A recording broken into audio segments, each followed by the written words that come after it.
नमस्कार साथियों।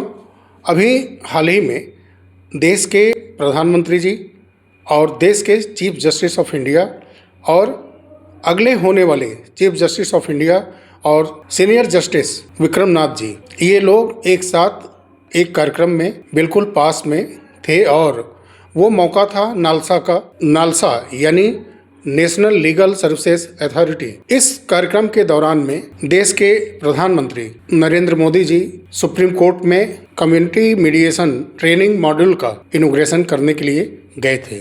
वहां पर सभी लोग बिल्कुल एक साथ में मौजूद थे और जब देश की ये सबसे बड़ी हस्तियों में से एक, जहां सिर्फ देश की राष्ट्रपति नहीं मौजूद थी, देश के प्रधानमंत्री चीफ जस्टिस ऑफ इंडिया, तो क्या देश के सबसे बड़े समस्या में जो एक है सहारा इंडिया, जिनके करोड़ों निवेशक, लाखों कर्मचारी, लाखों एजेंट वर्षों से अपने पैसों के लिए तरस रहे हैं, उनके परिवार आर्थिक आपदा से जूझ रहे हैं और इससे ना चीफ जस्टिस ऑफ इंडिया अनभिज्ञ हैं और ना ही देश के प्रधानमंत्री अनभिज्ञ हैं। और एक जो डील होने जा रही है सहारा ग्रुप और अडानी ग्रुप के बीच में, इससे तो कोई अनभिज्ञ हो ही नहीं सकता, क्योंकि सीजेआई बी.आर. गवई जी और जस्टिस सूर्यकांत जी और देश के प्रधानमंत्री नरेंद्र मोदी जी इस डील से भली भांति वाकिफ हैं। और वहां पर थोड़ी थोड़ी देर पर बहुत ही अच्छे माहौल में चीफ जस्टिस ऑफ इंडिया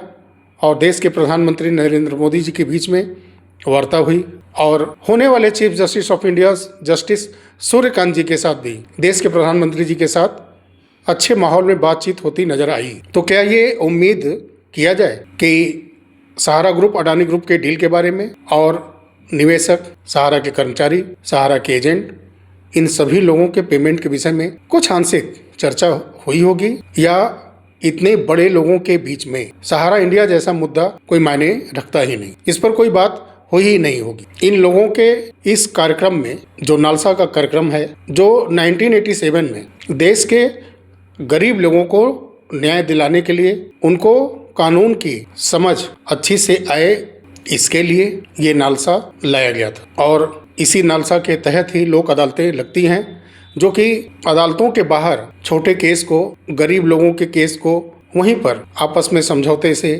सुलझाने का प्रयास किया जाता है और बहुत सारे केस इस तरह से खत्म किए गए, जिससे कि न्यायालय के ऊपर कई मुकदमों का भार कम हुआ। और इसी के एक कम्युनिटी मीडिएशन ट्रेनिंग मॉड्यूल को इनॉग्रेट करने के लिए हमारे देश के प्रधानमंत्री वहां गए थे। तो उम्मीद तो है कि जिनके साथ डील हो रही है जरूर कुछ सांकेतिक बातें हुई होंगी। अब ये उम्मीद है, अटकल है कि हो सकता है, क्योंकि जब देश के प्रधानमंत्री ने वहां पर थोड़ी देर के लिए स्पीच दी, अपने भाषण के दौरान सभी के लिए कानून की जानकारी होना अनिवार्य समझा और ये नेशनल लीगल सर्विसेज अथॉरिटी का उद्देश्य ही यही है कि देश के सबसे नीचे से नीचे तबके के लोगों तक कानून की जानकारी पहुंचाई जाए, उनको कानून के बारे में बताया जाए और उनकी समस्याओं को लोक अदालत के माध्यम से सुलझाया जाए। देश के प्रधानमंत्री जी लगातार गरीबों को न्याय देने के लिए, उन्हें जल्द से जल्द न्याय मिल सके, इसके लिए काफ़ी प्रयासरत दिखते हैं और उनके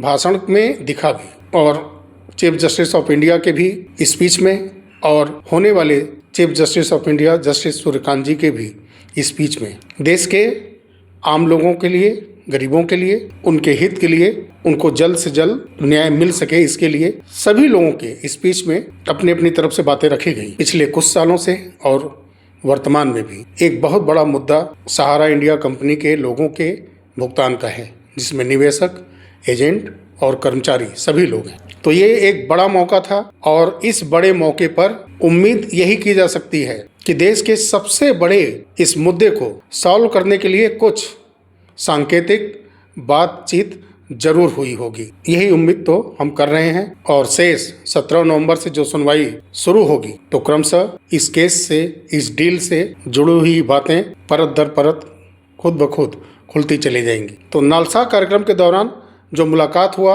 उस पर जो एक मुझे उम्मीद जगी थी, उसके बारे में मैंने अपनी एनालिसिस आपके समक्ष रखी है। साथियों, संभावनाओं और उम्मीदों से इनकार नहीं किया जा सकता। एक बड़े मंच पर इन देश के बड़े लोगों के एक साथ आने पर उम्मीदें मेरी जगी कि शायद कुछ सांकेतिक चर्चाएं जरूर हुई होंगी। तो ये मेरी तरफ से एक ओपिनियन थी। चलिए बहुत जल्द मिलते हैं अगले वीडियो में, तब तक के लिए नमस्कार, जय हिंद, जय Bharat, Vande Mataram. Linguistic accessibility and human empathy. This mission requires shared ownership. Judges, lawyers, legal educators, law students, paralegal volunteers, community groups, and civic society all have distinct roles and act as the bridge between digital tools and the needs for citizens. On this Legal Services Day, as we gather for the National Conference on strengthening legal aid delivery mechanisms, we reaffirm our commitment to building a justice system that is pragmatic, dignified, and truly people-centric. Strengthening legal aid is not merely about expanding institutional capacity.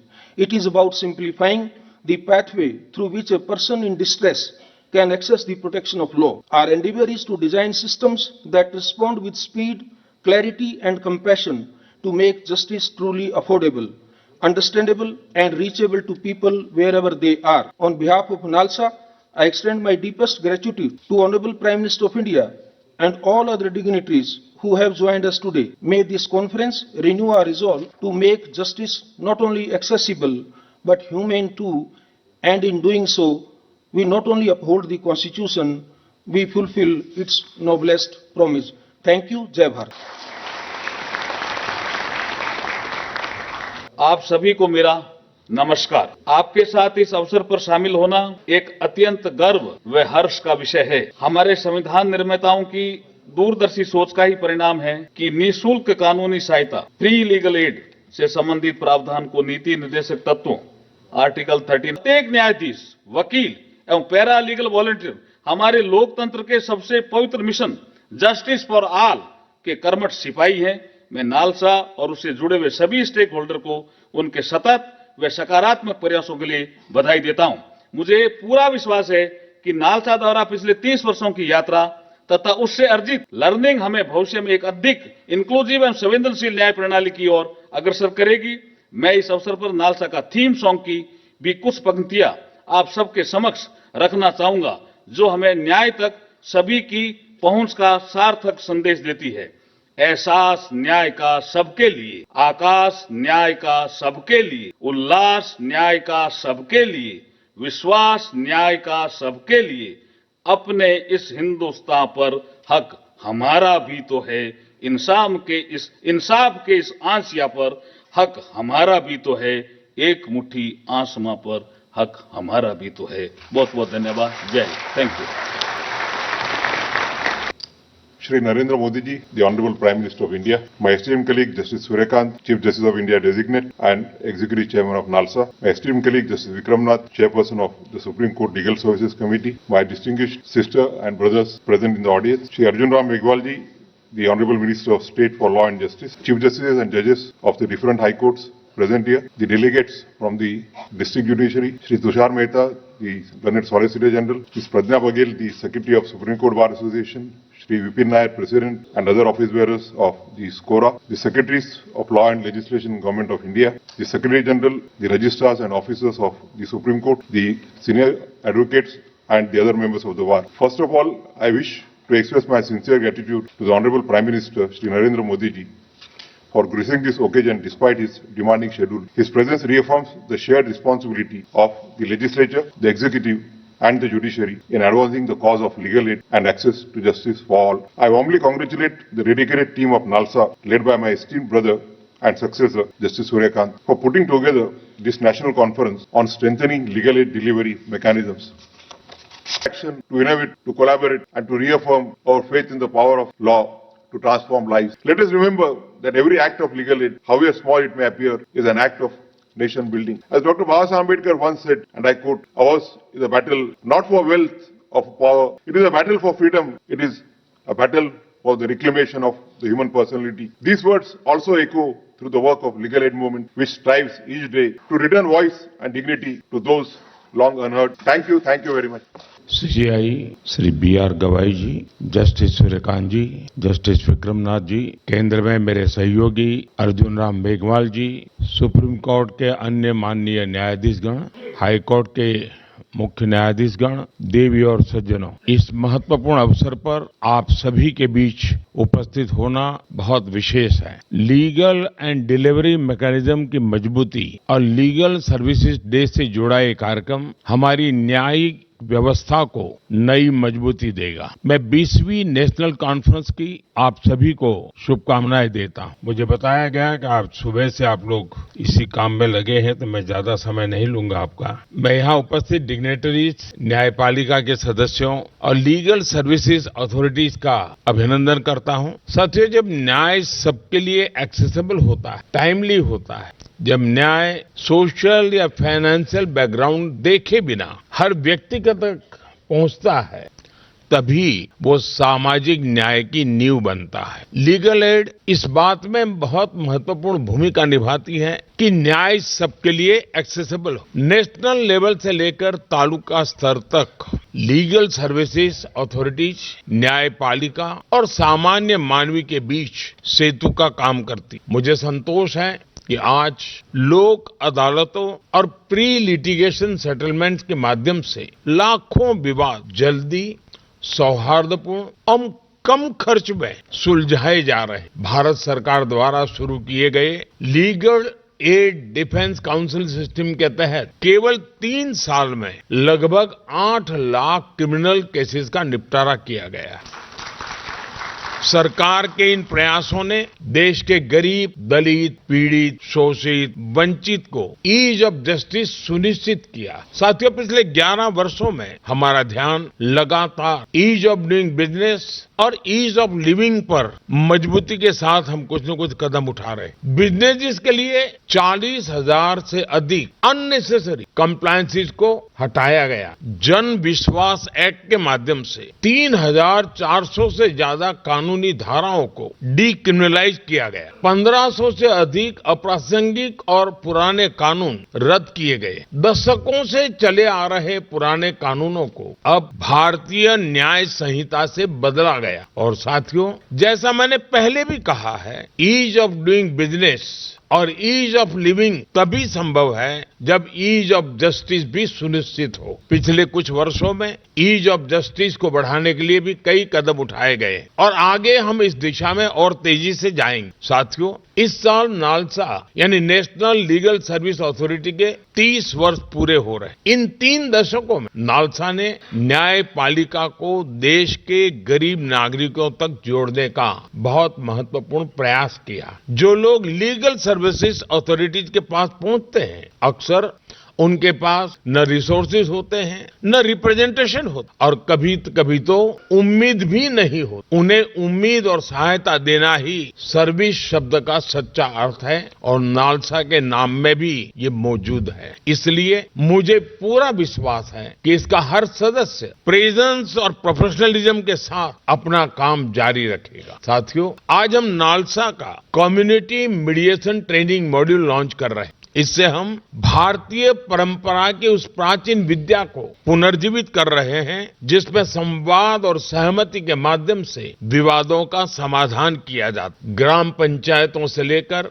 गांव के बुजुर्गों तक mediation हमेशा हमारी सभ्यता का हिस्सा रही है। नया मीडिएशन एक्ट इसी परंपरा को आगे बढ़ा रहा है, उसे आधुनिक स्वरूप दे रहा है। मुझे विश्वास है कि इस ट्रेनिंग मॉड्यूल के माध्यम से कम्युनिटी मीडिएशन के लिए ऐसे रिसोर्स तैयार होंगे जो विवादों को सुलझाने, हार्मनी बनाए रखने और मुकदमेबाजी को कम करने में मदद करेंगे। साथियों, टेक्नोलॉजी निश्चित तौर पर एक डिसरप्टिव शक्ति है, लेकिन अगर उसमें प्रो पीपल फोकस हो तो वही टेक्नोलॉजी लोकतांत्रिकरण की शक्ति बन जाती। हमने देखा है कि कैसे यूपीआई ने डिजिटल पेमेंट्स में क्रांति ला दी। आज छोटे से छोटे वेंडर्स भी डिजिटल इकोनॉमी का हिस्सा बन गए। गांवों को लाखों किलोमीटर ऑप्टिक फाइबर से जोड़ा गया। अभी कुछ सप्ताह पहले ग्रामीण इलाकों में एक साथ लगभग 1 लाख मोबाइल टावर शुरू हुए। यानी टेक्नोलॉजी आज इंक्लूजन और एम्पावरमेंट का माध्यम बन रही। जस्टिस डिलीवरी में ई कोर्ट्स, प्रोजेक्ट भी इसका एक शानदार उदाहरण है। ये दिखाता है कि कैसे टेक्नोलॉजी जुडिशियल प्रोसेस को आधुनिक और मानवीय बना सकता है। ई फाइलिंग से लेकर इलेक्ट्रॉनिक समन सर्विस तक, वर्चुअल हियरिंग से लेकर वीडियो कॉन्फ्रेंस तक टेक्नोलॉजी ने सब कुछ आसान कर दिया। इससे न्याय मिलने का रास्ता और आसान हुआ। आप सभी परिचित हैं, इस प्रोजेक्ट के तीसरे चरण के बजट को बढ़ाकर 7,000 करोड़ रुपए से ज्यादा किया गया है।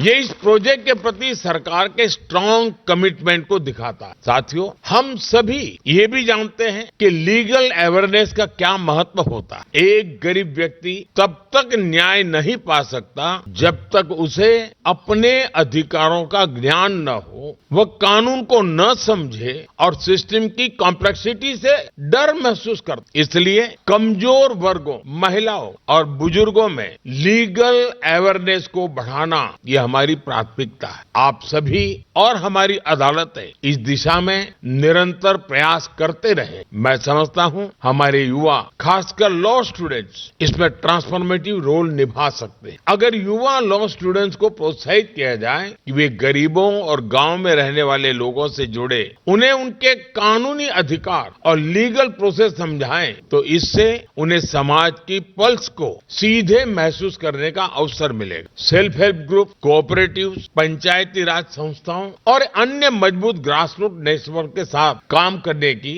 हम लीगल नॉलेज को हर दरवाजे तक पहुंचा सकते हैं। साथियों, लीगल एड से जुड़ा एक और पहलू जिसके मैं अक्सर चर्चा करता हूं, न्याय की भाषा वही हो जो न्याय पाने वाले को समझ आए।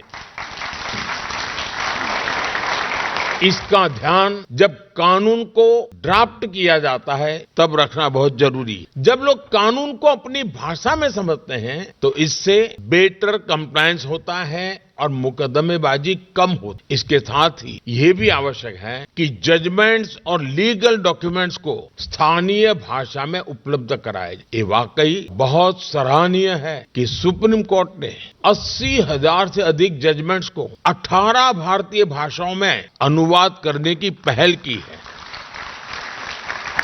मुझे पूरा विश्वास है यह प्रयास आगे हाई कोर्ट्स और जिला स्तर पर भी जारी रहेगा। साथियों, जब हम विकसित भारत की दिशा में आगे बढ़ रहे हैं तो लीगल प्रोफेशन, जुडिशियल सर्विसेज और इससे जुड़े सभी लोगों से भी मैं आग्रह करता हूं कि वे यह कल्पना करें कि जब हम स्वयं को एक विकसित राष्ट्र कहेंगे तो हमारा जस्टिस डिलीवरी सिस्टम कैसा होगा। उस दिशा में हमें मिलकर आगे बढ़ना है। मैं नालसा पूरी लीगल फ्रेटर्निटी और जस्टिस डिलीवरी से जुड़े सभी लोगों को बहुत बहुत बधाई देता हूं। मैं एक बार फिर आप सभी को इस आयोजन की शुभकामनाएं देता हूं और आप सबके बीच आने के लिए मुझे जो अवसर दिया उसके लिए भी मैं आप सबका बहुत बहुत आभारी हूं।